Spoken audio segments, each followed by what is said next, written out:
ongi etorriak Gamerauntzia irratsaiora. Gamerauntzia Euskal Bideojoko Zaleen Elkartearen naiz irratiko espazioa.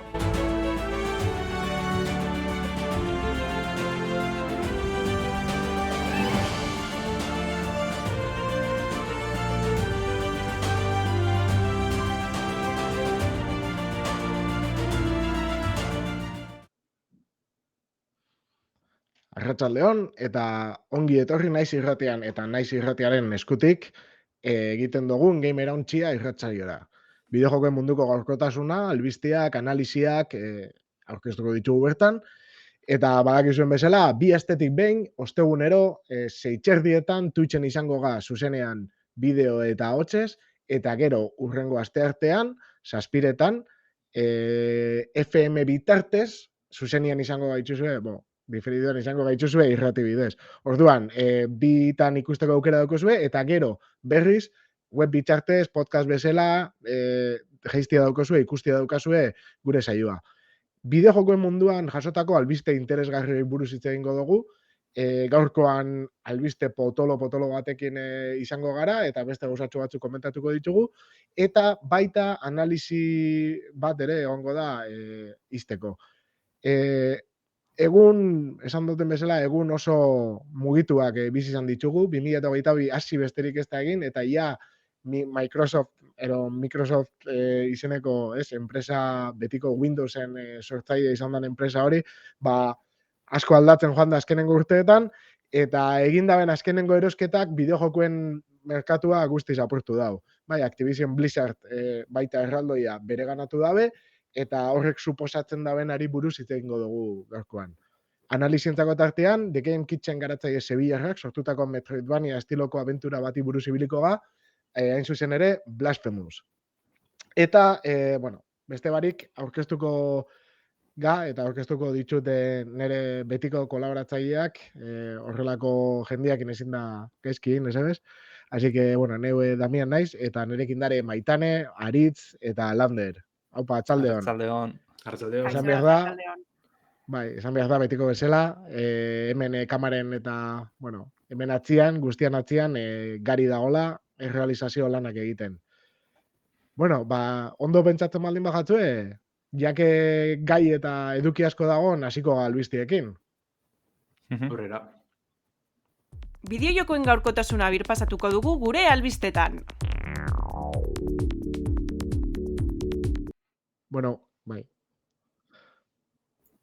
Gaurkoan gauza txikitxo bat, Landerrek arazotxua dauzka, orduan Twitchetik jarritzen gaitzuzenak, ez tozi ikusiko bera, sentitzen dugu, baina, igual entzungo dugu. Arazo tekniko txuek ez. Eta hori. Bai, hori da. Así que, Lander, nahi dozunean, albistiekin. Bai, komentu dugu moduen egun potentik dire bideojokoen industrizen, eta albiste pila okin dugu, albiste garrantzitsu piloa. Azteko apurret laburra salduko duguz, garrantzitsuk izan arren, ekizizan zetasun gitzimonda bezen iragarpen horrek, ez da? Lehenengo eta ben komentu dugu Steam Deck, gure Steam Deck maitatu honek azkenik dekola argitaratze datia. Otsaiak 25 saltzen hasiko da, ez da merkaturatuko, baina saltzen hasiko da. Eta otsaiak 28-rako ja jentien etxietan egoti aurre ikusten dugu Valvek. Nahiko merkaturatze berezi izango da orduan, ez da? Lehenengo eta behin erreserbi egin da benak, oinartien einalizien den bakarra da eskuko PC hau erreserbe huez. Horrentzako mezu bat helduko da erreserba hori baieztatzeko, hau da, erosteko edo ez. Eta 72 ordukiko deuz, jaso da benak mezu hori baieztatzeko erosketia. Ez badaben erosten, beste bat egin jungo da aukeri, ez? Azken batien dekizen kontsolak eta gaiuek mugatu dire, eta holantxe funtzioniko dugu momentuen. Eta hori, 8:25 izango da, eta 28-rako banatzi espero dabe.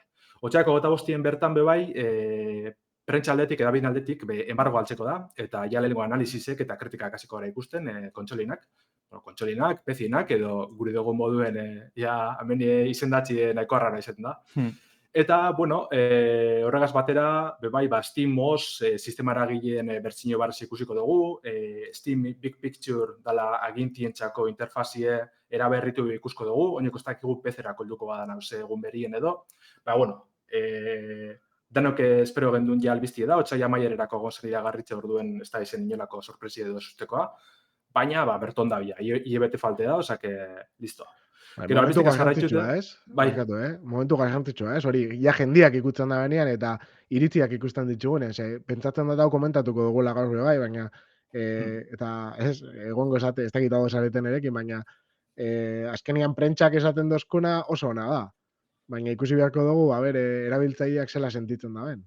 Hori da. Azken batien, bai, ez da lehenengo tartetxu hori egongo da prentsako kritika horrek irakurtzeko, baina garrantzitsu izango da bai, erabiltzaileek zer dinoen, ezta? Daran inguruen, horren beste inkognita dauz, horren beste zalantza dauz gai honen inguruen, bai, dauen hype hori kristona dala, bai. Dik ez dut ulertzen zergatik dagoen hainbeste hype. Ez dut uste garaiona deni kontsola bat ateratzeko, prezioak berez dira bereziki merkeak, eta bueno. Bueno, justo prezio aldetik hori da kontu, ez? Gaur egun PC bat monte gure badozun desastre badana, grafikak oso garesti dauz, dana hau garesti, eta justo Steam Deckonek hori da eitzen da bena apurret, ez? Ordenagailuko jokutera jolastu, baina modu merke baten esango dugu, Honi aukera daukazu honi pantalla bat eta teklatu bat ipintzeko, ero ez, beste mando batekin jolasteko. Eta orduan daukuzuna da benetan, ordenagailu bat, oin jolasteko erosten bazinu, gutxienez 600 eurotik hasi beharko zinean pentsatzen, fijo. Hori da. Eta ez da merkia, ez da garestia. Eta gero jokuak be askok pentsatu, hau erostuiko daben jende askok eta askok eukiko dabela 100 joku Steamen ja. Orduan aurreratzen dozu, igual, Switchen jokutan aurreratuko etzinuana, ez? Orduan, oso erlatibua da. Bai, pertsona batentzat ez daukana PC-an ez dabela jolastu sekula, ez dauka Steam eta oso joku gutxi dauzkan handako, pentsatzeko gauza bat izan leike, baina bestela. Nere ustez hypea dao, Steam mandoa bezala, baina ena ziur triunfatuko unik. Steam mandoa gehi Steam linkak ez zuten triunfatu. Precisamente, oraintxe frogatu izan dut Steam linka, eta ez da ondo funtzionatzen. Denbora behar du konektatzeko. Bai, Bai. Nik aplikazio modu erabiltziot eta oso ondo. Wi-Fi-tik gaino ondo ez doa, kabletiko goto. Hori da. Baina nik uste Steam asko faiatzen diona da marketinga oso geski egiten dula, Valvek. Eta Steam Deckan hori ikusi izan, Steam Decka etzun akto bat edo zea batein, promoziako, eiruan edo ekitaldio, baizik eta tweet batez anuntzatu zuen. Irutze zeik enpresa eta asko marketinga lepo faiatzen diola. Hori da. Eta ez daki Valvek iruzkin hori edo gogoeta hori egin duen produktuaren azterketa egin duen, merkatuaren azterketa egin duen produktu hori zabaltzeko, baina pixka eta raroa egiten zait, ez da, batean olako... Nik ez dut uste hori arazo dauenik, ze azken batien, nitxosko produktu da, dagoena da, da PC bat, hori ez da, damian komente da bena, ja PC-en munduen sartun dauen jentientzako, eta pertsona horrek ja Valve jarraitzen eta badakiz zer dauen, ez da Switch baten moduen, ez da, promozio aldetik, marketing aldetik, kriston lanadeko lagatzen, Nintendo kriston alinek itzen zua telebistan, saltokitzetan, bestien, honegaz ez dago paseko, ez dago ngolako zer, bakarrik bideojokun albiztik jarraitzen da bezinak ezagutuko dabe, geizen bat. Baina azke horrentzako zuzen dute dago, bai uste nik ez. Eta niko mugatuak izaten dira, salmentak, orokorrian Steamen, ez die geratzen kriston estokakin, ez dut uste.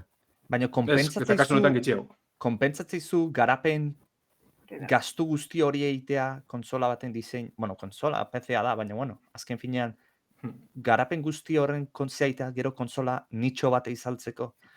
Nik hori daukat duda. Ni aritzekin dator honetan. Nik zaten txarra hona denik, nik zaten Valveren ikuspuntutik, Valve niko enpresa raroa dala. Steam Linkarekin berdina gertazan, gero momentu bat iritzizan Steam Linka omandoa ez dakit erregalatzen nahi ziara, 5 euro baten saltzen nahi ziala. Bizik pasetan. Amaieran, ja estoka atera behartzutelako.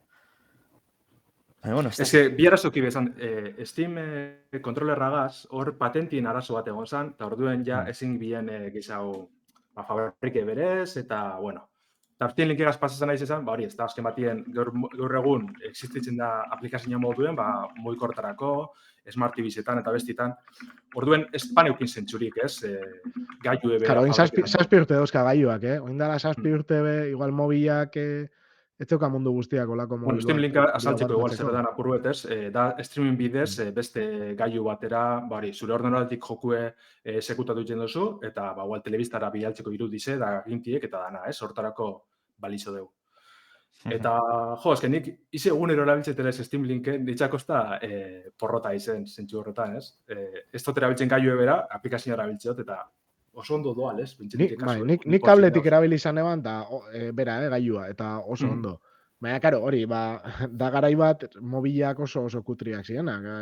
Smartphonea, lehengo smartphonearek etzeben emoten da bena, eta ez da, beste garai bateko asuntua da. Eta nik uste dut bai itxen da bela, eta aritzek esan da ben hildotik, bueno, eta maitan ebe izaten zegoan hori ez, gauzak oso raro, baina nire ustez bai itxen dau, bera, badauka ez, filosofia bat, nik singizten dut ontan, eta hau ingo dut. Eta joan leike daran kontra, baina lortzen da ben... Apustu ausartak ere, eta besteek egiten ez dutena egitera ausartzen direla, nahiz eta gero desastre bat izan. Bez, baina nik uste gero bere nitxo horrek eta bere jendeak, Steameko jendeak, errespetatzen da bela. Steam, zentzu horretan. Orduan, bera bentsat hori irabazten dau. Fidelitate bat bai irabazten dau. Neri gustatzegat, olako, bentsat baten bat ola usartzia gauzak itxera. Bueno, igual jarraitzen dugu Steam Deckan kontu denak azke komentetaia. Zaitzeko gongo da, atozen azpietan barriro urtengo da seguru. Eta, bueno, beste albiste garrantzitsutako bat, oin egun gitxi batzuk pasazan, eta Star Wars film saga ezagunegaz dotute dau. Azken hilabetietan horre lizentzizen eskuarte aldaketago asko egon dire, esango dut, beste estudizio batzutera pasera. Azken aldizen, azken urte luze batzutan, Electronic Artsen eskuetan egon dire Star Warsen jokuek, eta Lucasfilms Games sortute, marka hori, ez da? Lucas Artsen markie, oinordekoa edo, ez dakik zelan esan. Beste estudizio batzungana pase ziren Star Warsen jokuek. Oin dabil Ubisoft dabil bat garatzen, Quantic Dream beste bat. Ez dakit landerrek geizkin abien, baina ustet orain arte, dala gutxi arte, EAK esklusibitatea zaukala eta orain galdu duela. Eta horreatik baina zirela, zan duzun bezala Ubisoft eta hauek baitare jolasak egiten. Eta hori, denpora luze batez, Electronic Artsek, isilpien egon da Star Warsen arire, berez esan bien, elkarlanaz jarratxuko biela Lucasfilmegaz, eta holan da, hiru joku berri iragarri da bez, Electronic Artsekoak, eta hauen garapena Respawn Entertainmenten esku egongo da. Ja eurek joku batzuk egin jaukidea bez Star Warsenak, azkena eta zagunena, azken urtitakoa, Jedi Fallen Order izen da. Eta, bueno, nahiko iragarpen laburtzu izen da, zetasun gitxi monda bez, baina, bueno, betxet, hiru joku horrek apurbet nundi jungo dizen ze generotakoak izango diren azaldu da bez, ezta? Bat izango da akzionizko jokue, eta ganera Jedi Fallen Order honen jarraipena izango da. Gero egongo da tiro joku bet, Respawnek enge, hori da larrigarri zen da, oinartien daizek etxen dizen deuz Battlefront eta olako tiro jokuek ez, nahiko zagune ganera. Eta kritika asko gaz, polemika asko gaz bere inguruen. Baina, bueno, urrengo tiro jokue, Respawnen da izango da bebai. Eta azkena eta hirugarrena izango da estrategia joku bet, ez da gauza askorik azaldu, baina interesgarria da ze XCOM sagako langile horiek ingo da be. Orduen, olako nahiko estrategia taktikoa edo imaginitan dugu izango dela, ezta? Baina langile horiek Respawn barruan engute? Ez, beste estudio bat izango da. Izena, untxe bertan sortu da bin estudizio honetarako. Bit Reactor deitzen da estudizio barri zai. Estudio berrin bada. Eta, bueno, niri harritxu ez, baina EAK berak jarraitzi jokuek etxen Star Warsenak, horrek ez da harritxu. Harritxu doztena da hori, Respawnek etxi irurek ez, neko kurisa. Bai, niretza behintzat, bati bat shooterrana. Ze shooterrana daizek kompainia suediarrak egiten zituen orain arte. Battlefront bata oso ondo ateratzen, kriston exitu gizun. Battlefront biak kriston polemika izan zuen, jolazatzea bilen ondo, deskompentsatuta zeon, jende arazoak itzabilen eta txideoten konpontzen, eta, bueno, desastre absolutuat izan zen. Eta ematen du, bai Battlefront bian izan dago arazoakin gehi, orain dala gutxi Battlefield 2042akin biak daize garatuta, bueno, ea pixkat nazkatzen ari dela daizekin, eta kaso honetan, bueno, FPS berria, ez dakigu Battlefront 3 izango da, beste izenen bajarriko dioten, baina respawnei iman dio dola, eta bueno, neiko zea da, ez? Neretza bentsat hori neiko ikusgarria da, ze daize ikentzen diozunean, zea bat, bere frankizietako bat, atentzio, nire ustez atentzioa ematen nahi zaiola. Badaude zurrumurroa baita ere zeten dutenak, Battlefielden zeak, kenduko diola eak, daizi, eta reliki emango diola. Relik da, ez, bestea? Ez, relik ez da Warhammer aizen man. Ez, relik ez, nola da. Criterion Games barkatu. Bitxu Criterion, egizia. Criterion 6 emango ote dien. Ze haiek egin zutelako, ez dakize jolasetako, ustez Battlefield bosta zala konpondu zutela. Orduan haiek emango ote dioten. Eta, bueno, nik ez dakize punturaino, entzun dudanez EAkoak oso azerre daude, bueno, oain dala gutxi EAkok zea indu, bere inbertsoroekin bilketa indu, eta daizekin oso azerre daude. Eta agian horretik etorri daiteke, hiru jolas hauetako bat, respawni, bueno, shooterra dana, respawni matea. Jedi Fallen Order respawni matea logikoa da, lehena behar egin zuten, ez? Gizkiz bana. Eta nahiko on hartzen zen, kritika oso onakin. Estrategiakoa ikusi beharko da. Azken finean, ekizkomeko garatzaile oiak baldin badia, bueno, gutxen ez zertan ari diren jendea bada. Badakitenak zertan ari diren. Eta, bueno, shooterrana... Espada aldatzen, ez, zentzua? Jarretzen badu izaten estilo iguala turnoka eta hori?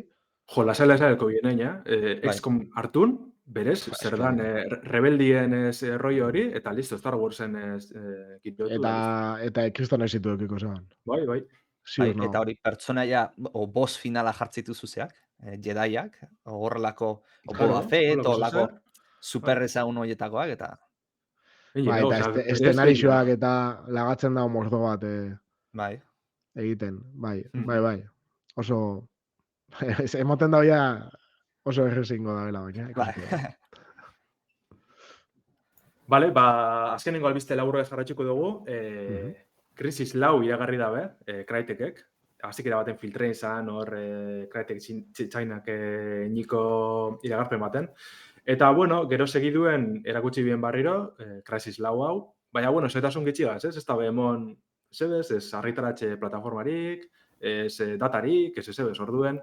Bueno, tiro jokuen saga super sagune da, batez PC-ko munduen, ere grafiko eta GPU-ek apurtzeko prestasun horregaitxik. Baina, azken bi ataletan niretzako berantza junda, eta orduen ez dakitxe fama hori mantentzeko aukeriko dauen ez. A ber, bigarna, hirugarna... Shooterrona inoiz ez da izan. Bastante generiko txarra izan da. Ni hiru eta bian ibilitan hau, eta bastante eskaza dira. Nire lehenengo asko guztena bazen, Lehenengoa famoso intzan, ze salako benchmark bat. Hau da, zure ordenailua probatzen zenun jolas horretan, noraino iritsi leitekean. Baina lan gabe, lehenengoak oso idea hona ikutzen bazela. Bai, lehena bere momentuan ze izan zen. Asko hautsi zuen eskemak zaudenak, eta bastante gauza berri zartu zituen. Bi eta irua ja oso... Nik ikusi dut kritikak, lehenengoa eta iruan artean konparatzen, eta inkluso fisika batzuk eta hobeto implementatuta zela, lehenengoan irugarrenean baino. Bai. Ezke lehena, oaindik mod batzuk eta jarrita ikustezu jolasa, eta zatezu, 2008ko jolasa izalezke hau. Eta, bueno, Crisis 4 behira, espero dugu txartel grafikoen daun problema hau, konponduko gala. Ze Crysis lau ateratzen bada, gure dauzkaun txartel grafiko zaharrakin, lehertu ingo dira. Zuzenean, baina erre ingo ditu. Baina, bueno, Crysis 3 Switchen ibiltzen ikusiet, eta ez geizki orduan, edo zer milagro espero CryEnginen partetik. Beraz, portadeko 3. edo laino bidez doa? Ez, portadeko. Bidez doa. Baina, horretik izatet, Crysis 3 bastante ondo ikusten dala, dabil Switchean, eta ero Pokemon Arceus ikustezu, grafikoki nola da, eta urteren bertzan ez da Pokemon. Hori behar biztetan. Bueno, eurrengo gure bazuen. Honek laburtu komenteta egon ja gauzak garrantzitara paseko gara. Eta, bueno, lehenengoa gure gauzatxu da. Ia, maitan izango asko. Bai, bueno, Gasteizko Jan Eder Euskararen etxearekin Gamerontzi elkarteak elkarlanean Minecraft txapelketa bat prestatu dugu, minijoko txapelketa dena. Eta, beno, otsailaren 4ean, ostiralean, arratsaldeko 6etan jokatuko da. Oso pozik gaude egia esan izen emateak ireki eta nahiko askar bete zirelako, guztira 50 pertsonek izena eman zuten, eta muga jarri genuelako, zeren bestela seguruenik zenbaki hori gora egingo zuen. Eta beno, guretzat ere erronka handia izango da guzti honi forma eman eta txapelketa aurrera eramatea. Eta beno, 3 minijoko izango ditugu, otsailaren 4ean, Build Battle, OITS eta TNT Run.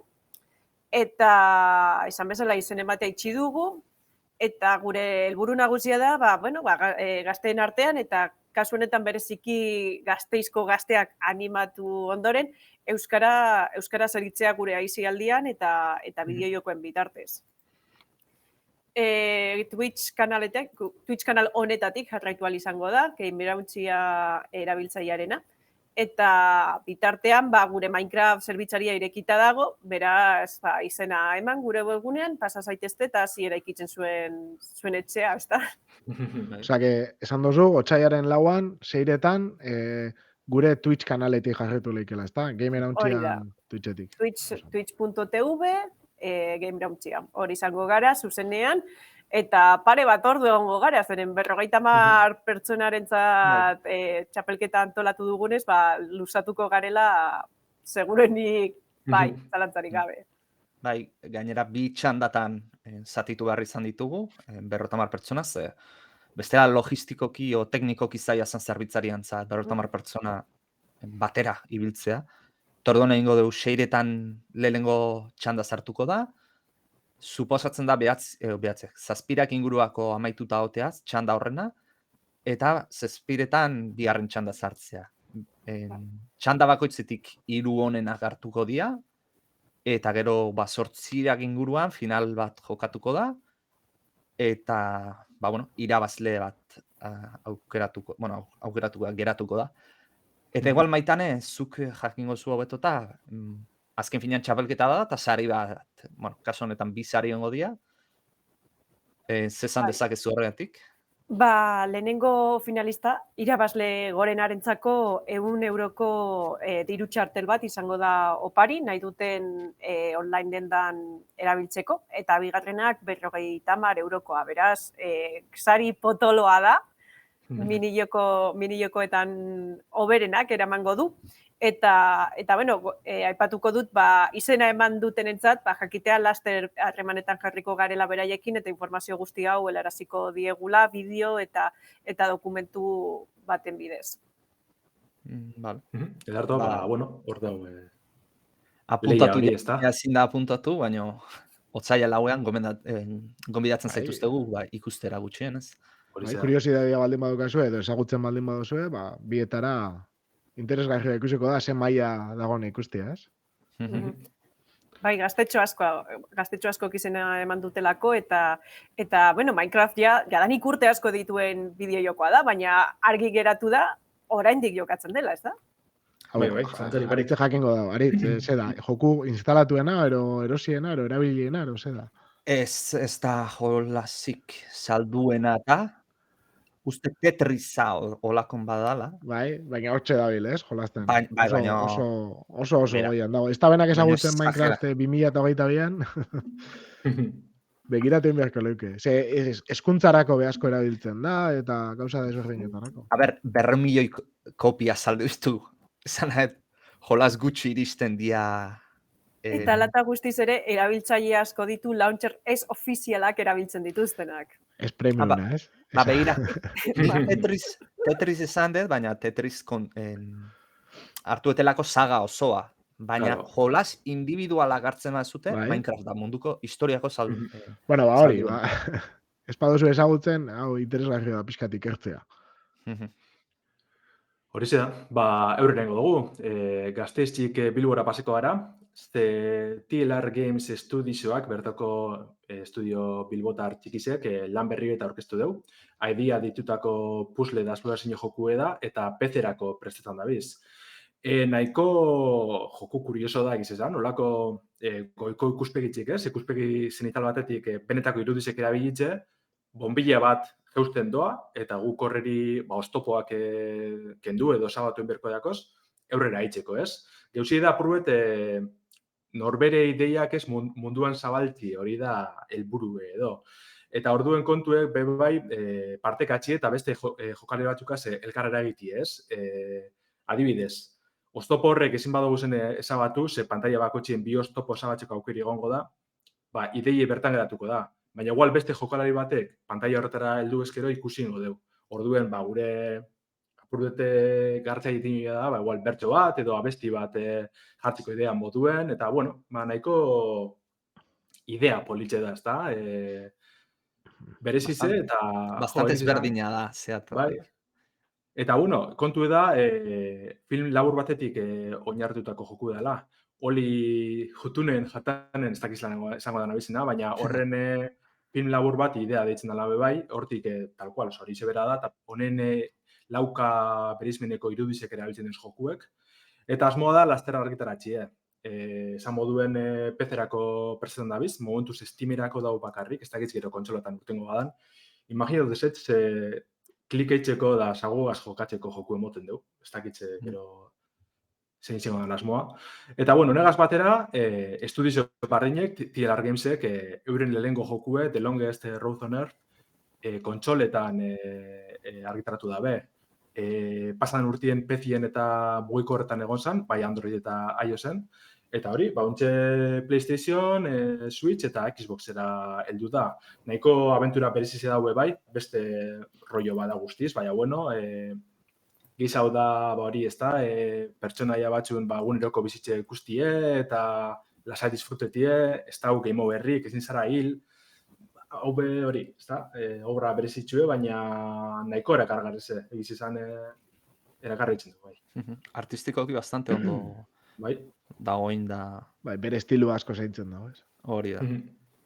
Hori ez da, azken batien olako estudioen ditxikizek hori da einaldea benik eta honena. Euren estiloa markeu eta hori zain ju, eta horregatik ezagutxia. Ondo dago, ze azken finean, pixkanaka Euskal Herriko industria bideojokona azten ari da. Eta hori garrantzitsua da, bat bideojoko zalea garleanako, baino aspektu ekonomikotik begirare, gero ulertuko dezute hobeto, hitz egiten dugunean Microsoftenan inguruan, ze impactu daukan, ez, gaur egun bideojokoen industriak, orduan. Nik uste garrantzitsua dela, bat, bertan geratzen dialako hemen bideojokotan ikasketak egin dituzten jendea, eta baita ere garapen teknologiko bat ere ekartzen duelako herrialdera, orduan. Albiste hona da, garatzaile egunero gehiago izatea, eta bueno, jolaz gehiago izatea. Zalantza barik, lehen ikusten ginoan ia joko dan hasien edukatiboak, flashen egin da, baseukela, bere helburua, baina onja die beste estudio mota bat, bideojoko askoz ludikoa, saltzen dabe PlayStation eta beste horrelako Steam plataformetan, eta dabi sartzen, lehengo ligetan, esan digun, merkaturatzen, eta zuk esan duzuna, industriari emoten dutzana da muskulu asko. Eta gero ikusiko dugu Blasphemousen kasua ere, nahiko berezgarria dena. Bai. Ondo baderitzozu, urrengo albistera pasatuko ga? Bigoko unibertsitatean, eta, bueno, barkatu, ikerketa taldea izango esala, izango dutzuet, Daukat apuntauta, da, itzulpen gintza eta para itzulpen gintzan taldea, ikerketa taldea, eta gero, dauke, titulo propio bat, dala, bideojokoaren industriarentzako itzulpen gintzan aditua. Bai, eta izen horrekin, azkenean geratzen dela, etip ubigo, sarien lehen edizioa abierazi dabe. Orduan, zer gertatzen da, etip ubigo sarien edizio hau, zertan da, bideojokoen lokalizaziorik onenak saritzen ditu. Orduan, hauek profesionalki lokalizatzera jarduten daben pertsonen lana, itzen dabe saritu, eta gainera, ekimenaren kategorien artean, euskarazko jokorik onenaren saria ere badago. Eta hau aprobetxatuz, Landerrek idatzi zeban, artikula hau ikusten gabe izena, Twitchen zabretenak, eta bestela, Game Arauntzian horri aldean ikusiko duzue, sari hauen inguruan nola dagoen albiste bat. Eta horri esaten da, zeintzu dien euskarazko jokoak itzulpen ofizialak izan dituenak, ze hau importantea da, segu badakigu, ez? Game Arauntzian eta bai Ibai OSek eta egiten ditugula hainbat itzulpen, baina honek ez leukie kontatuko, printzipioz. Orduan, negozio edo zer gauza, komentatu, Da 2021 batean kaleratu edo lokalizatutako jokuak bakarrik, eta momentu honetan lehenengo fasia bukatu da, izendatu dire hautagai guztiak. Orduan, euskarazko jokoen kategoriako hautagaiak eratu diren hirurak izan die Space Revenge, Forgotten Journey eta Nuclear Corps. Titulo guztiak inglesez, hori. Hori ezin da ekidin, ez? Eta, gero beste kategorietan, dare katalanesko jokorik onena, galizierazko jokorik onena, bikoiztutako jokoen lokalizaziorik onena, bikoiztu gabeko jokoen lokalizaziorik onena, eta indie jokoen lokalizaziorik onena, eta azkena joko irisgarriena. Zer gertatzen da, batzuk itzulpenak egiten die, doblaje esaten dana hotzez, eta bestela bakarrik testua, ez? Pentsatzen dut hori da. Tituloak, menuak. Hori da. Hori da. Eta, gero, prentsa espezializatutko profesionalek eta unibertsitateko irakasleak izango dira, ja, behin hiru kategoria bakoitzeko, baina kandidato horrek ukitza, hautatuko da benak irabazleak. Orduan, urteko lehen seilekuan, Bigoko unibertsitatean iragarriko ditue ekimen berezi bat eginaz, orduan, jakingo dugu, Game Arauntzian adieraziko dugu eta komentatuko dugu zeintzuk izan dien irabazleak eta batez be gure euskarazko kategoria honetan. Eta aipatzeagatik euskarazko jokoetan nominatuak izan diren 3 jokoen artean bata gure itzulpena dela, Game Arauntzi elkarteak egindako itzulpena dela, Space Revenge eta oso arga gaude, ezta, gure lanaz. Hori da. Kasu honetan ofizialki, ez? Sartu bihar izan da. Eta ere aipagarria da, bai katalanez, bai galizieraz, nominatuak edo finalistak den joko bat, Sword of the Necromancer, hori ere euskaraz dagoela, eta hori ere guk egindako itzulpen ofiziala dela. Beraz, esanguratsua da, ezta? Joko hori zehazki hainbat hizkuntza minorizatutan egotea eta hori ere garatzaileen aldetik oso esanguratsua dela, ezta? Begirune hori izatea hizkuntza minorizatuekiko. Eta da baita itzaki bat gehiago garatzaileak hartzeko jendearen itzulpenak eta ofizialki sartzeko bere plataformetan eta. Claro. Esan. Ez, begiratzen badugu ere, adibidez, uste dut dela katalanez edo ez galizieraz. Ere daukagu Superbuden GP, finalista dena, eta ere euskaraz dagoen, eta bereziki hori sale batek, hori da, bikoiztuta, eta sale batek egindako itzulpenarekin. Eta esan duzuna oraintxe bertan, Damian, garrantzitsua dela, saleek egiten duten lana, ere kalitatezkoa dela, kasu batzutan lan profesionala dela ere, eta batzutan gehitzen dela bertsio ofizialetara, beste batzutan ez, eta askotan pena bat da banatzaileen erabakia dela, ia gehitu edo ez, eta batzutan ezinezkoa dela. Jokoak ez duelako gaurkotze gehiago jasoko, eta pena bat da, lan hori, bazen esaterak, bigarren maila edo pixkat eskutuan geratzen dela, ezin delako bertsio ofizialetara gehitu, naiz eta garatzaileek nahi izan. Bai. Hori hola da. Bueno, eta urrengo atalera, analizira pasatu aurretik, eta bueno, ala eta be, albiste handi bat daukagu komentatzeko oraindik. Bueno, esatia, jarraitzaileak, gogoratzen dugu, animatzen ditugu bitxikeria bidaltzera, minutu bateko bideo bat, eta gero Telegram bitartez, erosuzenian gamerauntziari bidaltzea. Bideo hau, eta honen audioa, ipiniko ginuke programa honetan, saio honetan. Horitzea. Eta bueno, guazen analizekin, kubasun. Analizia.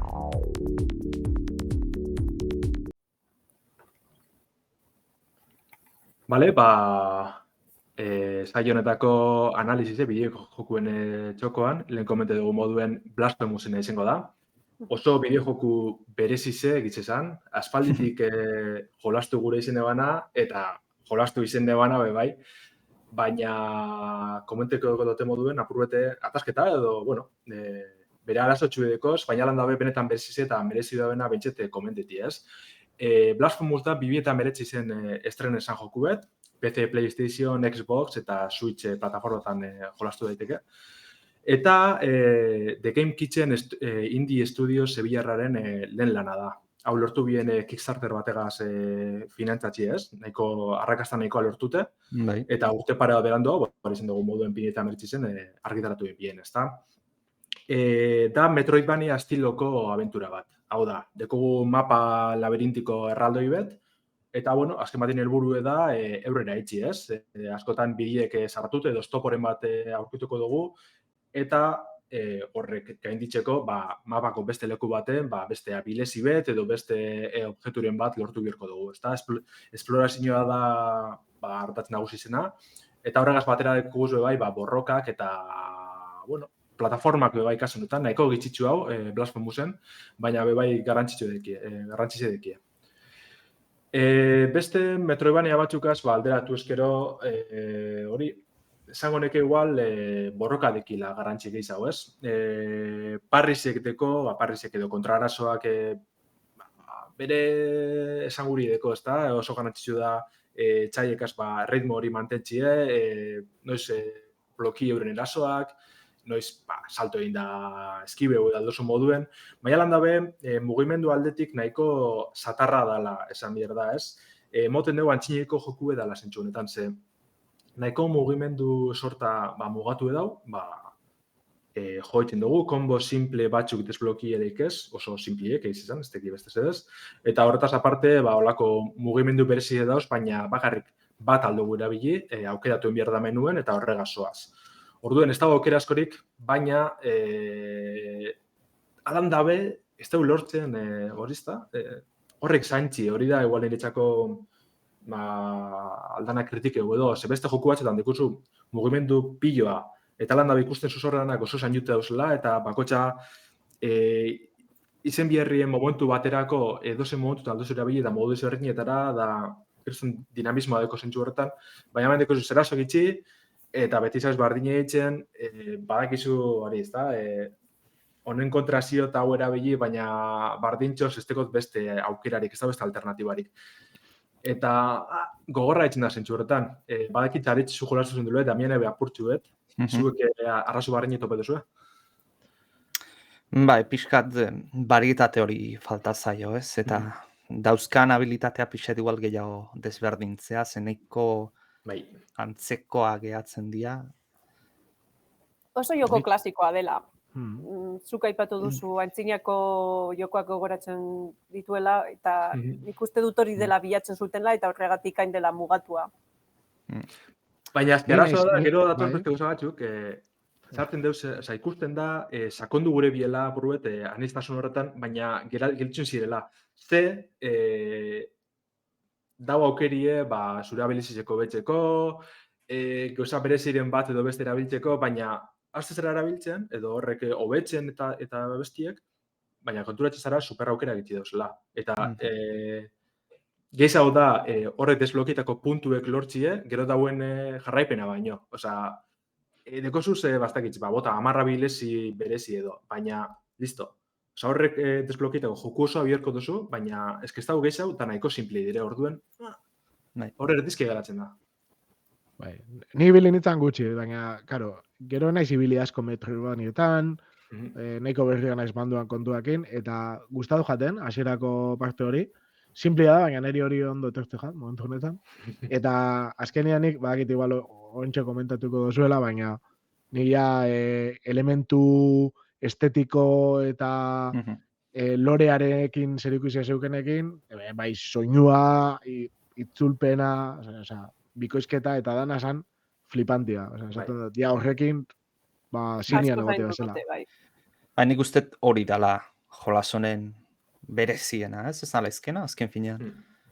Daukan ambientazioa eta estilo artistikoa. Landerrek hobeto zango digu, zertan datzan. Bai, komentu egun moduen garatzaileek Sevillarra dire, eta asko nabari da jokuen, ez da? Kristautasun oinarri hartute dakon girotxe berezi bat sartzen dabe, ez da berez bolako fantasizko mundu baten da, ez da? Kustodia deitzen den fantasizko mundu baten jolazten da jokue.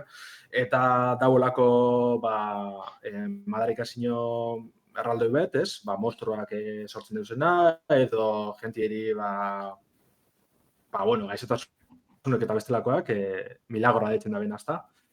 Eta, bizitan dugu, Espainiako goaldeko girotxiekin herrizkak, elizak bai barrokoak jarrasko deko, eta berez deko Dark Soulsen kutsu hori, ez da, Kriston katedralak, eliza handizek, eta hori da gehien bat ikusten dugu jokuen. Baina, danaketeko ez da musikiek, gitarra klasikoa entzuten da hor, so askotan, komentu dugun bikoizketie, Asento andaluzakin eta jeria berroetan da, Nila urbilduko nuke, dala, jolas bat, ambientazioa, Sevillako Aste Santuak.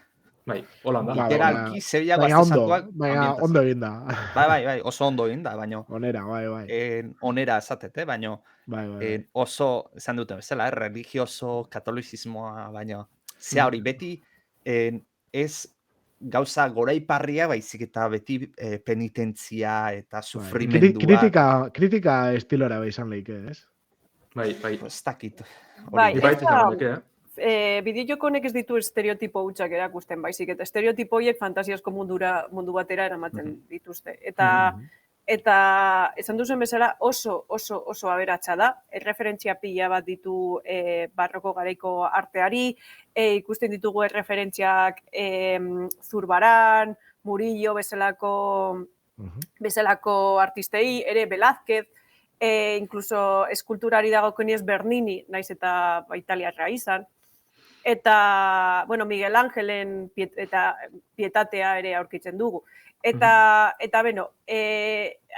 bideojoko honi buruz esan behar dena da, mundu mailan nahiko ondo joan zaiola, merkatuaren aldetik. Eta gainera, hainbeste gauza dauzka artistikoki sartu dituztenak bertan, ikerketaren aldetik, artearen historiaren ikerketaren arlotik asko ikertu dutela. Eta, bi autore ekarri ditut aipatzeko, bata da Vicente Carbonell Antolinos, aurkezpen oso polit bat egin zuena historia y videojuegos 2. kongresuan, eta bertan esaten zuen, bideojokoak eta bideojokoak kultura eta historiaren erakusle gisa lan egiten dutela. Ohituta gaude Japonia feudala, samuraiak ezagutzera, ere ditugu westernak, Amerikako Estatu Batuetako mendebaldeko historiak ikuste ditugu bideojokoetan, Bigarren Gerra Mundiala, eta galera, eta zergatik beste folklore batzuk ere ezin ditugu, beste historia folklore batzuk zergatik ez ditugu erakusten gure bideojokoetan.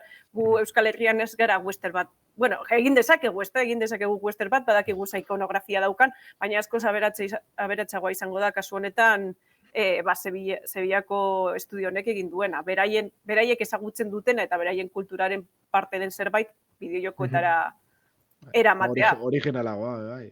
Claro, eta honetan benetan sakondu nahi baduzue, nik gomendatzen dizuet begiratzea artikulo bat Alberto Venegas Ramos eta Sergio Gutiérrez Nanjonek idatzi zutena. Eta bertan, banaka analizatzen dituzte referentzia guztiak. Oso zehatzak dira, ere jatorrizko irudiak eskaintzen dituzte bideojokoaren irudien ondoan, eta beno, beraiek esaten dutena da, hori, estereotipo horiek konbenigarria dela eskaintzea, baina ez irudi estereotipiko hori zabaltzeko, baizik eta zure tokiko aberastasuna erakusteko. Lehen komentatu dudana. Bideojoko hau ez dira nazarenoak, ez da aste santua berez bideojoko batera eramaten, baizik eta interpretazio fantastiko bat egiten da. Aberastasun hori gehituz. Eta, bueno, bai, Landerrek komentatu duena. Musika, adibidez, entzuten dira gitarrak, aste santuko prozesioen erritmo hori entzuten da, eta kuriositate bezala,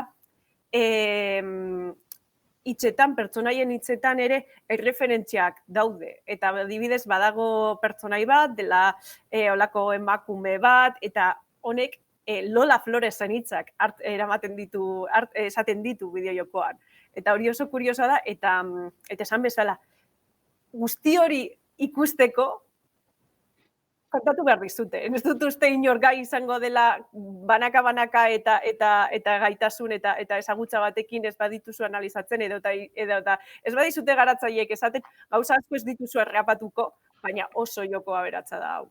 Baina hori da, hor garatu da benean jokua be, lan hori oso ondo eginda. Esaten edotena da, hor garatzaileren batek benetan kristonetako ikerketa eta gero plasmatzeko, ez dakit, zela esan, baina transformazio lan bat egin dau. Seguruenik izango zuten gidoilari bat eta arte zuzendari bat guzti horretan lan egin dutena zeren. Eta ziurrenik norbait ere, ez? Esaten dut, dokumentazio lan handia. Artearen historian ezagutza duena. Zeren, bai, ez da bakarrik barrokoa, ere daude 20. mendeko eskulturak eta olako, eta bueno, Lola Flores 20. mendeko artista izan zen. Guzti hori ezagutu behar duzu. Bai. Badaukago bistazo jotzeko artikulo hori. Benetan, Eta jolasteko baita, egiz esan, bilin ditzan minutu batzuk, baina eta gustora, eta sana, jode. Astiarekin gustora. Bai, komentarren bere akatzadeko zela, batez mugimendu aldetik eta Metroidvania bat izen da, espero dutena, niritzako adibidez, Metroidvania baten ardatza da oinarri da hori, ez da, mugikortasune areagotzen jutie eta gero eta leku gizagutara heldu alizetie, baina aldi berien horrek jostagarretasunen eragitie, ez? Bai, borrokatan edo mugimenduen bertan, ez da? Hala dabe, bari, komentu dugun danan arire, girotxa aldetik horren lortute da, horren berezize da, benetan berezi da bela blasfemosera jolastiek. Berakatza dekoz, baina egiz izan birritzen pasai dut segiduen jokua, sekretu piloa dekoz, eta alde horretatik jokala ez zaraitzen dakize. Beti misterioaren badau, beti oso zer da aurrera eitxera eramaten dutxu, ez da? Eta hori, aia dan arren, txatien kompetetan da biz, zailegi dela eta arrazoi dekozu, Zenik birritzen itxinema jokue hirugarren biderrez hartun arte, da ja pase arte. Ze, geuzi dabe bai, doako eduki gehigarri piloa jundizela gehitzen, espansinotxu piloa, eta egiz izan erosliek ondo zain juda bez, deken kitxenekoak. Eta, beno, norbaitek zalantzak baditu erosi edo ez, Steamen demoa deskargatu daiteke, nahiko luzea da, nik uste dut demo nahiko luzetxoa dela, eta gero erabakia erosi nahi den edo ez. Eta gutxienez, ambientazio hori ikusteko, nahikoa da. Bueno, gainera hori da, gola 6 euro eta 24 euro eta 24 sentimotan. Bai, momentu honetan, orduan. Bueno, desde luego ordu batzuk izango di, Lander? Bai, ez da joku Jolas hau laburre. ezaiak izatetik, ja, Bai. ordu batzuk zeuru. Bai, mapa erraldoideko, baina igual ez da beste joku, gaur egungo Metroidvania modernoan besteko handize. Baina lan dabetan esploretako, eta gero, bigarrenez jolasteko arrazoi izen da, New Game Plus edo joku berri plus horretan, sekretu gehiago dauzela, etxai nagusi gehiago dauz orduen. Barriro, ez da, aitzakitxu egotetxu barriro jolasteko. Esan leike, badaukala Dark Souls, Metroidvania, holako izen bat hartzeko aukerarik. Esan dozuen gauze gaitxik, igual ez Dark Souls, baina lorea asko zaindutako gauza bat, zela da, borrokan ritmora zentratuta, ez, mobilidadia baino gehiago, eta gero esan dozuna, ja, New Game Plus, eta sekretuak eta, ez dakit, gogora erazten dozt, Bai. Bueno, azkenen gora pasiko gara, ez da? Denbora gutxikin, baina potentiena, ez, esan geinke. Bai, 2002ak sorpresa dekarri egu, eta izan da Microsoftek gaurakoan, kartera aterazun eta dirua efektiboan asko zaukanez, erakizun, 68,7 mila milioi, ondo entzuten dezute, 68,7 mila milioi dolarren truke efektiboan. Gehiago dauka, baina, kalderilla pixka zaukan eta hori irakizun. Eraki du eroste Activision Blizzard, konpainia, oraindik erazketa ez da ofiziala prozesuan daudela bai, baina ez da guztiz bete, ze Estatu Batuetako merkataritza batzorde federalak baimenaman berbaitio, azken finean monopolioa egotean beldurrak eta horlakoak egoten dira, beraz, ikus horien behar du, oniritzia eman behar dio erakunde honek. Hau aukerak egongo lirak atzera botatzeko? Zaten dut, posible... Onino bai. Seguronek bai. Bai, baino nik ez dakit. Sony izan bazen konpainia estatua atuar bat posible irutze zait. Japoniarra izan da, ez irutze zait. Barne konpainia batei abantaia hori mango iotela batuetatik. Nik uste ez dela atzea otako. Baina, batek daki. Ja, gauzak arraro gertatzen dianen. Eta, esan beharra dago, Microsoften Xbox atala bihurtu dela munduko hirugarren enpresarik kotizazio etekin handitik handiena dagana. Lehena Tencent da, txinatarra, eta bigarrena Sony da, PlayStationekin japonearra. Ze jolas lortzen ditu Microsoftek erosketa honekin? Oso sauna dianak, aipatuko ditugu, Call of Duty, mundu guztiak ezatzen duna, Warcraft, jolas zahartxoa pixkat, orain utzita dagoena, baina atera zaketena berri bat, Diablo, jolas mitikoa, PC-koa bintzat, Overwatch, jolas ultra ezaguna intzana, orain pixkat, Blizzardreko eskandaluekin eta jetxita dagona, eSportetan ez zuten asmatu, baina ea Microsofteko gain lortzen dion horrei bueltate matea. Eta, beste jolas bat adibidez, jende asko gezautuko duna, PlayStationeko ikurra izan zalako garai batean, orain digere kasi lotu itzazketzu, Crash Bandicoot da. Nork Crash Bandicoot aipatutakoa mundu guztia PlayStationekin lotzen du. PlayStation bat, bi garaiaiekin, orain Microsoften Xboxen ikurra izangoa. Eta, aproetxatuz, Blizzardrek obra berri bat anuntziatu du, aste honetan, biziraupeuneko jolas bat izango dela, PC-erako eta konsoletarako. Imaginatzen dugu komponente online izango dula, ze azken finean Blizzard bere iztema da zerbait eta joko online ez egitea da. Eta ez dakize irutze zaizuen erosketa hau, azken finean Xbox pixka datuak emateatik, 2014an Mojang, Minecraften garatzaileak erosi zitun, 2005 milioiatik, gero erosizun Microsoftek 2008an 8,1 mila milioiegatik Zenimax Media, hau da Bethesda eta hauek. Eta, ja 2008an Takes-Two erosizun Zynga, dala garatzaile bat web horriko jolasena, 12,7 mila milioiatik, eta jendea izan esaten, hau izugarria da, momentu hartan erosketarik handiena zan, eta zoramen bat zan. Eta, bueno, Microsoft etorria eta 7 aldiz gehiagoko erosketa egin du orduan. Azken finean, 78.000 milioi esan dezakezu, baina ez dakit kontzeptua ondo ulertzen duen dire hori zer dan.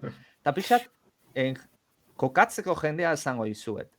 Barne produktu gordinera jute magea, nahiko indikaore hona dala, herrialde baten aberastasuna neurtzeko. Bueno, esan dugu, 78.000 milioi gastatu ditula Microsoftek Blizzard erosten. Zango izutet prezio inguru horietan, zer herrialden barne produktu gordina daudena. Guatemala, 77.000 milioi. Kroazia, 50.000 milioi. Luxemburgo, txikia da, baina, bueno, zehazko dago. Politika eta Belgika alban dagotea. 64.000 milioi. Eta Bulgaria, 61.000 milioi. Horrek esan nahi du, Microsoftek diro horrekin, ia herrialde oso bat erosi ezakera.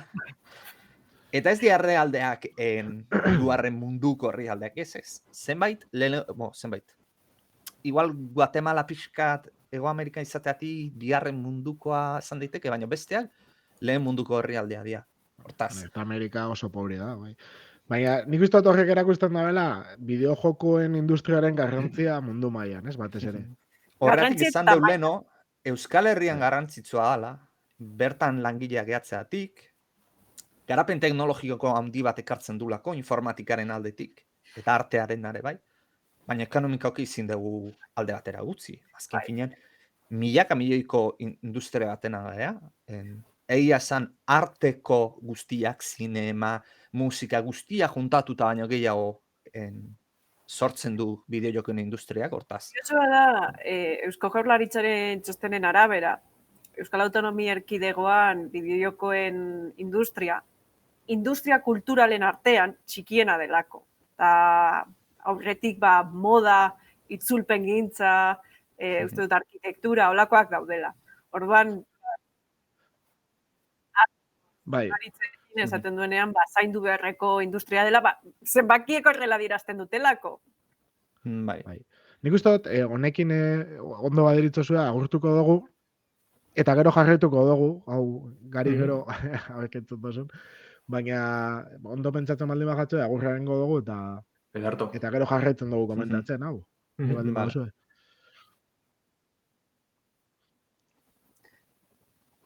Bueno, nik uste dut Maitanek esan daben hori kontutan hartuta, oso esanguratsua dana. Gaurkoz agurtzen zaitxuegu eta bi aste barru berriz egongo ba, bertan. Agur. Hori da. Danoi? Agur. Ale, agur.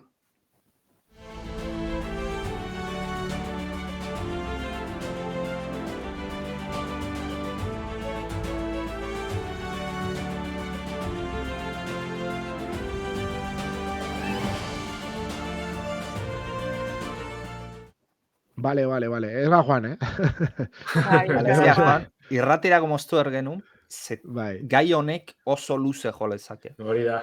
Ze gauza asko hau da aipatzeko hemen. Hemen egin behar dugun gogoeta eta oso erreza da. Eta Estatu Batuetan ikusi zen. Zinemaren historia begiratzen badugu, Estatu Batuetan monopolio bat zegoen. Ekoiztetxeak ziren zinemaretuen jabeak. Eta esan zuten, hau ezin daunela izan. Monopolioen legeak ezarri zituzten eta gauzak aldatu egin ziren. Baina nik uste dut bideojokoen arloan hau jadanik ari dela gertatzen. Eta nik ez dut lan ikusten, no? Ez duzu lan ikusten? Nik oso argi daukat, badaude produktu esklusibo batzuk, zuk bai edo bai jokatu behar dituzunak kontsola edo sistema batean. Gero eta gutxiago gertatzen ari da, gero esklusibitateak aldatu egiten dira, baina printzipioz hori da ikusten ari garena. Eta uste dut dagoen alderdi positibo bakarra da,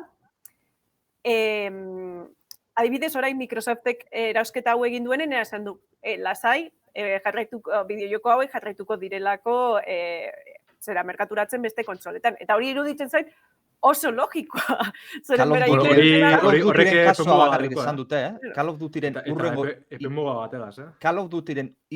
urrengo 3 jolasak PlayStationen publikatuko diala. Baina, horren arrazoia gehien bat da, zeia PlayStationekin erosketa aurretik, Itzartuta zeon, hori da. hitzarmena jarrita zuelako. Bai. Orduan, ni zeurun hau 3 jokoie pasatutakoan, PlayStationek ez daukala Call of Dutyrik.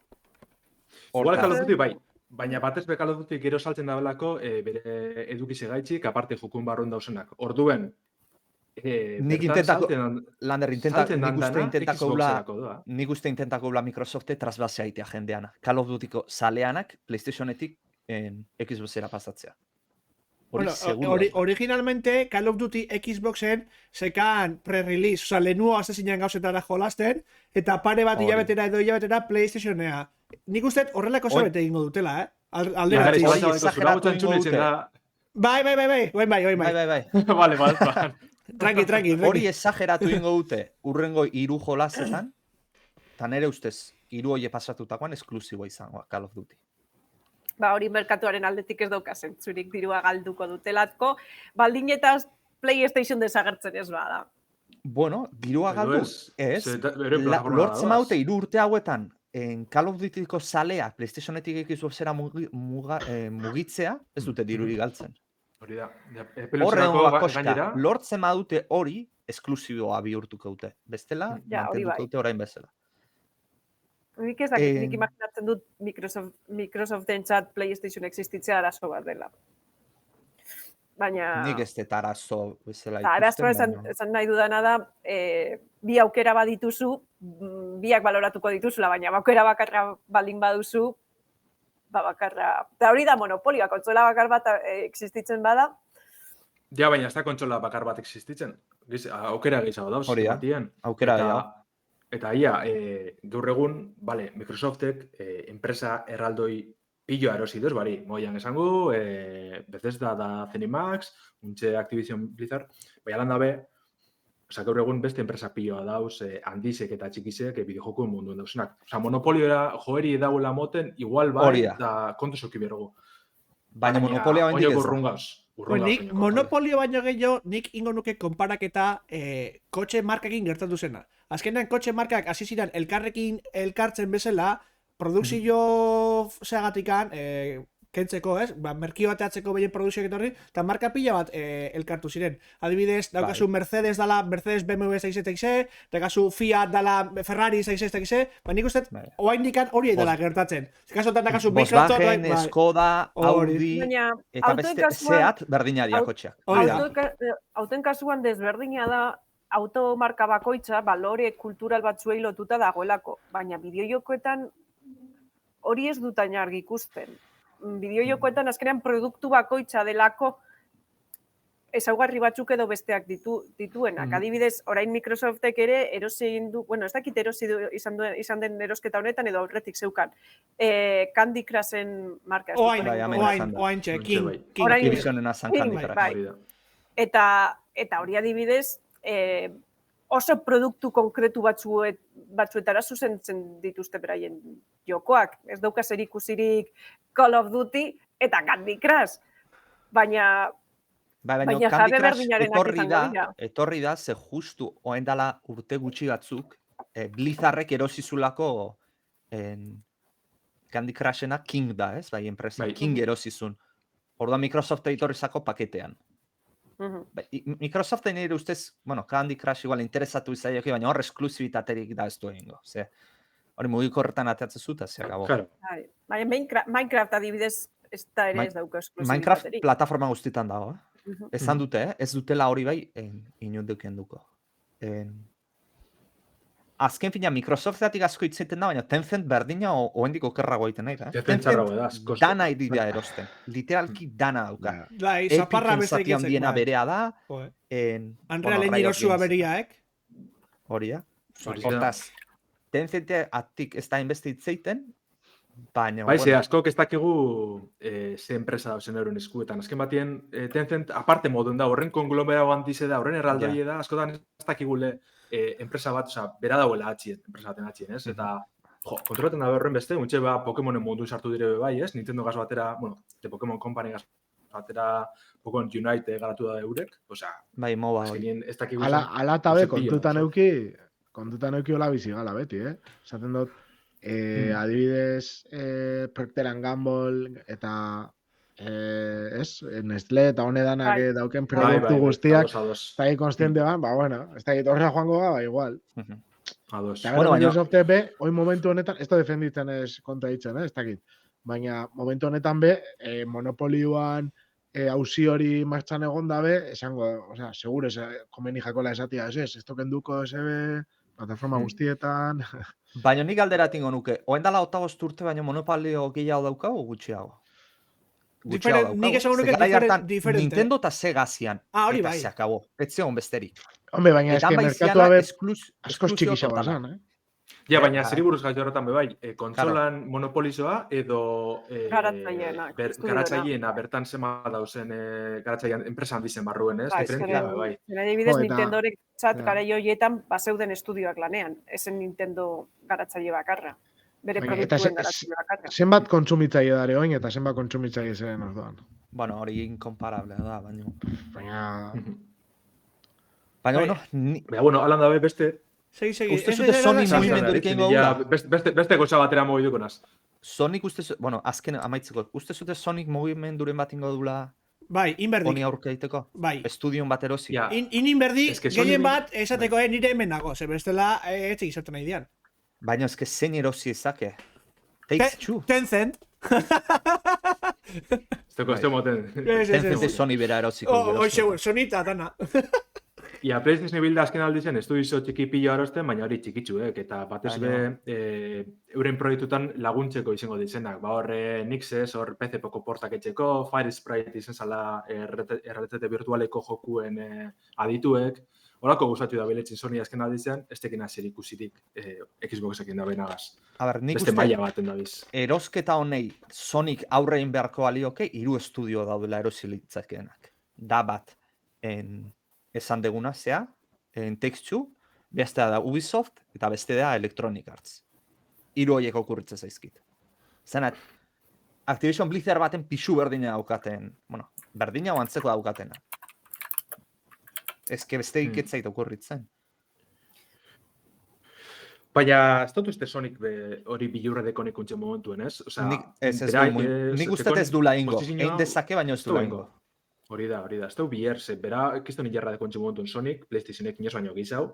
Untxe dekon arazo bakarra da, izetez, hori PlayStation 5-ak ezin duzela fabriko. Zebestela, Xboxen parera edo gizau jarraitzen dugu egun, eta erosketa honen ondorioz be, bardin jarraitzuko da galo bestu honik. Zazken batien Activision gaur egun zer da, Call of Duty, ez da besterik. Eurek ez da behitzen ja beste zer. Gero Blizzardek aparte, bai. Bai, Activisionek, lehen etxe bazen joku danak azaldatu, Tony Hawk, Crash Bandicoot ez. Bai, Call of Duty izaten baina, Call of Duty zenbat diru maten du. Bai, hori bai.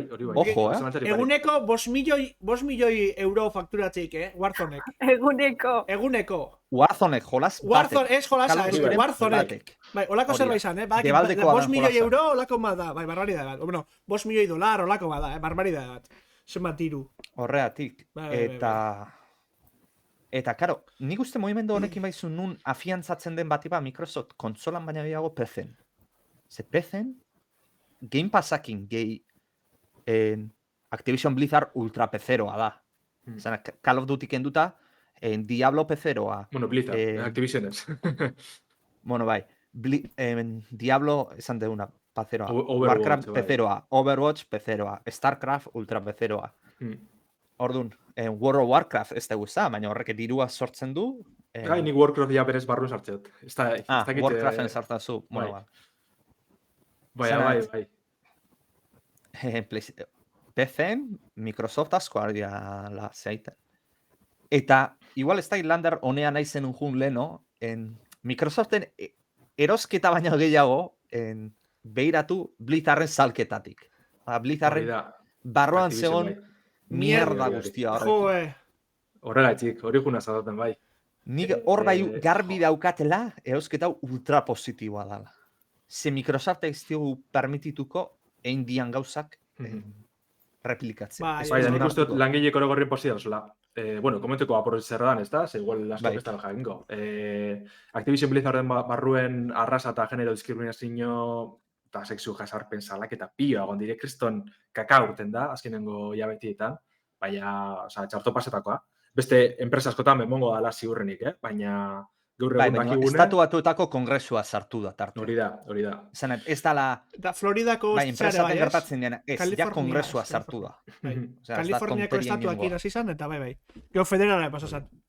Mobi asko Kriston kaka, berak Bobby Kotick, Activision Blizzardeko presidentiek antzadan ez dara jakin deu, holantxe urten da ikerketan arabera, eta hori, egon da hor kriston kaka. Eta alan dabe, bitxu zen bate ordandu berrezen daben Microsoftek erosteko, nik horregaz flipeta hori zen. Egon da, bere momenturi bajuenien dago Activision Blizzard, alan dabe. Ja. Bajuenien izango dut, hori ez da, baia apurtzen egon da, basikamente. Nik uste... Etorkizunea... Bai. Zurmurro diotenez, Phil Spencer jarduntzan esanez, bueno, orain dela demorat aipamen batzuk intzitun, bagian birplanteatu erko zula Xboxek beraien relazioa Activision Blizzarrekin, gertatzen izanakin, pixat adiraziz ez bezala, posible zela mostea katea, eta horrekin akzioan presoa gesten juntzian. Aber, jardundian kaka sartzen, akzioan presoa merketzeko. Orduan imaginatu zelako koste izango zuen erosketa honek hori baino lehen. Bai. Hala da bastekeri be da, nik uste hau presisoa zoratzeko dela, ezin da izan, ez dut ikusten reala, ez dakitz.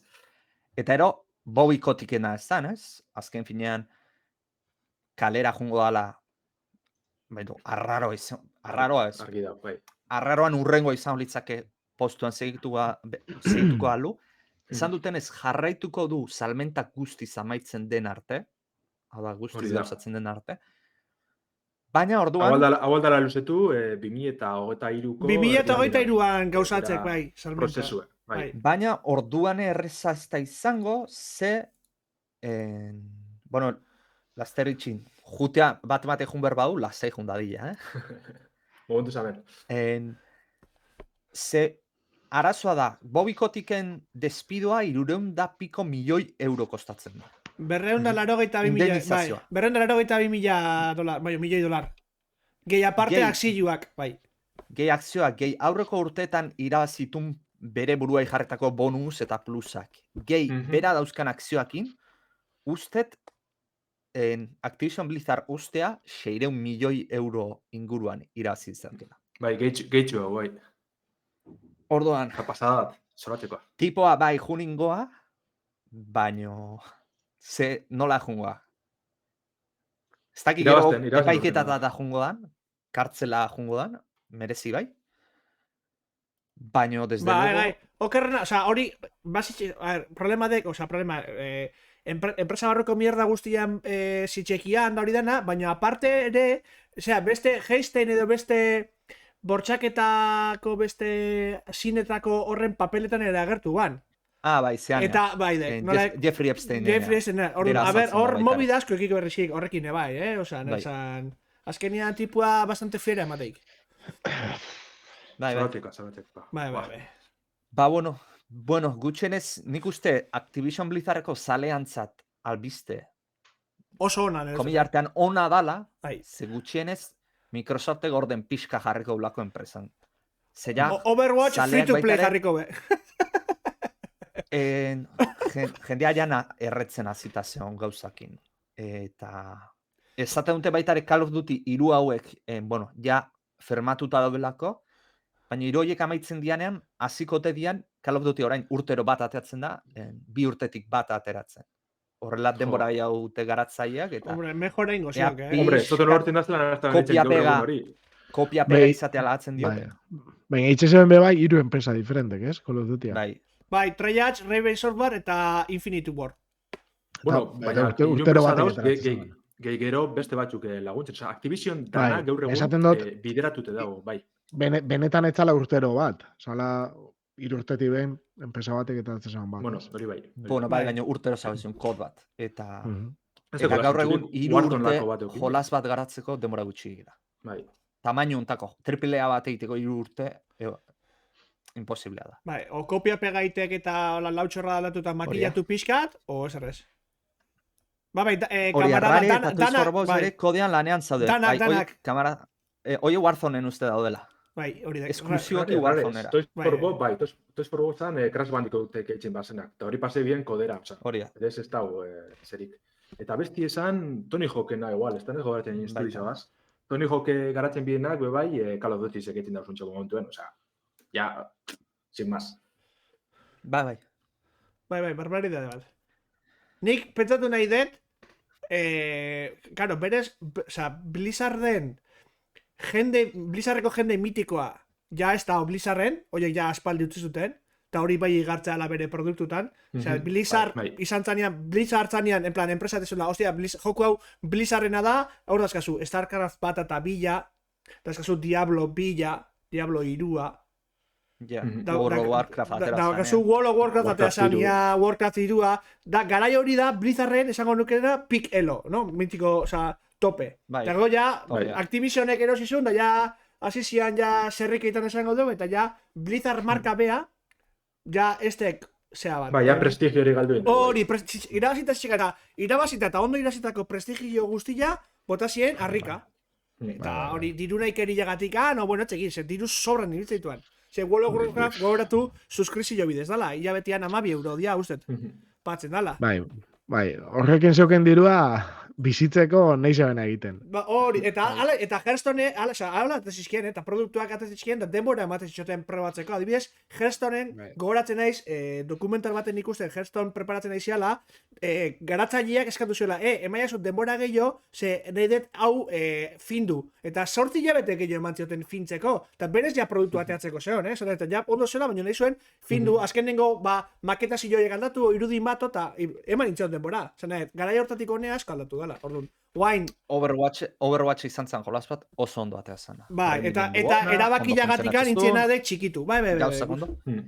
Ze faiatu zuen Overwatchen? Bueno, zeurazki Activisionen erabakia gehiago zen. eSportetako zean, jarri zuena zen, talde bat, liga bat sortu zuen, eta sartzeko ekipoai $20 milioi eskatzen zizkioten. Bai, hor flipatu, bai. Oso gaizki eramantzien, Overwatchen exitua oso gaizki eramantzien. Osa, berez, joko de base, $20 milioi, oantxe goratzen aizela, demoa jolastu zuten 10 milioi pertsonak, eta aurrenengo astean $20 milioi pertsona zuen jolasten ja, salmentetan, bakarrikan. Eta zekan berez eSportsetako eta Keystone zea ondo preparatuta, ze berez joku oso azkarra, oso talde kategoriana, eta ez zuten asmatu jokua, esaten dana da, jokuaren bizitza luzatzen. Ez zuten asmatu. Meta deitzen dana, jokuan olasteko erabiltzen dian estrategia hori, oso gaizki implementatu zuten, egin zuten aldaketak beti okerrago izan zen, ez zuten balantzeatu berrian, beti desbalantzea bat sortzen zuten alde batera edo bestea, eta azkenean gelditu zen dana oso txikituta, eta jende pila bat galdu zuen. Nera ustez hiltzula Overwatch 2 anuntziatu zutenean, esan zutenean ordaineko izango zala berriz, erakutsi dituten irudi batzuk, eta zen Overwatch bata, pixkat igual grafikoki mejoratuta, tero kampaina bat zaukala. Overwatchen dabilenak kampaina irupite importa zaio multiplayer horrena izatea. Jende asko azerretu zen, Jeff Kaplan aldein egin zen, esaten dutenez, ikusten nahi zen ja, Blizzarden ertetzen nahi zen kaka guztia hau nora zijoan, eta ez zuen nahi tartean egon. Eta bueno, aberroin Microsoft gaidan zuzentzeko, ez da urte eta 2 urteko gauza izango, urte asko tardatuko ditu Activision Blizzarden, Activision Blizzarden izena berriz onera eramateko.